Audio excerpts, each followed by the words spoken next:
No one cares, Jeannie Reiser thought, astounded. She was living in a nightmare, screaming for help with no one seeming to hear her. She held the phone away from her head and stared at it, incredulous.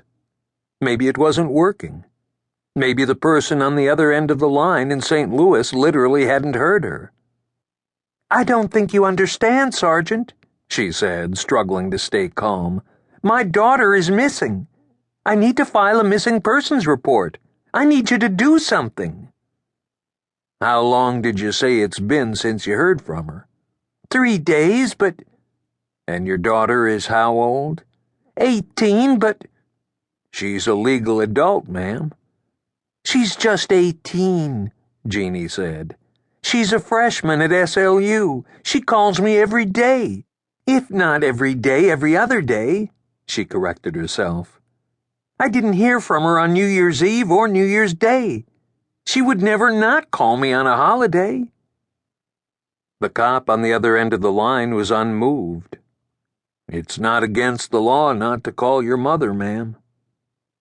Jeannie wanted to reach through the telephone all the way to St. Louis and slap him. Tears rose up in her eyes. Fear rose up in her throat. She knew what he was thinking, that she was an overprotective mother, that she was being ridiculous. An 18-year-old college girl living in the big city, out from under her mother's thumb for the first time in her life, was probably out partying with her friends, having fun, or sleeping it off. She was probably more likely not to call her mother just to prove her independence. He was probably thinking girls gone wild. He didn't know her daughter. He didn't know their relationship. He didn't know their family. On the table in front of her, photos from Christmas lay scattered like playing cards. They had tried hard to have a happy holiday, their first since Dean had lost his battle with cancer. But there had been more sad moments than happy ones. Too many memories that, at this stage of grief, brought more pain of loss than remembered joy. Unwilling to take the one-too emotional punch of back-to-back holidays without her dad, her daughter had decided to go back to St. Louis early, to spend New Year's with her new friends from school. When Jeannie didn't hear from her daughter during the evening on New Year's Eve, she hadn't really worried about it. The kids would be going out, heading to a party. When no call came on New Year's Day, she tried to talk herself out of the fear that was beginning to stir inside her. New Year's Eve parties meant New Year's Day hangovers, or just sleeping the day away.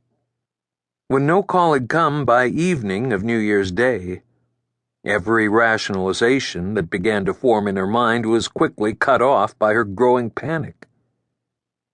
Calls to her daughter's cell phone had gone directly to voicemail, her daughter's happy, giggling voice telling callers she would get back to them as soon as she could.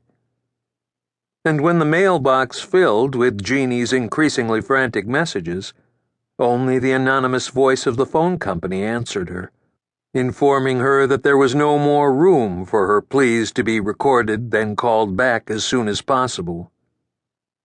"Have you spoken to any of your daughter's friends?" Jeannie had been so lost in her own thoughts she startled at the voice. "Her roommate is out of the country." On a cruise someplace warm with her family. Which cruise line? What islands? She couldn't remember. "Have you gone to your daughter's apartment?" "I'm in Wichita. I'm 7 hours away. Can't you send someone to check on her at least?" she asked, already knowing that even if he said yes, she was going to pack a bag and leave for St. Louis herself the minute she got off the phone. "What if she fell in the bathtub or something?" she said, the panic rising like a flood tide within her. "What if she's sick? Can't you please send someone to check on her?" The man on the other end of the line breathed a long sigh, like a teenager being asked for the 10th time to take out the garbage. "Does your daughter have a medical condition?"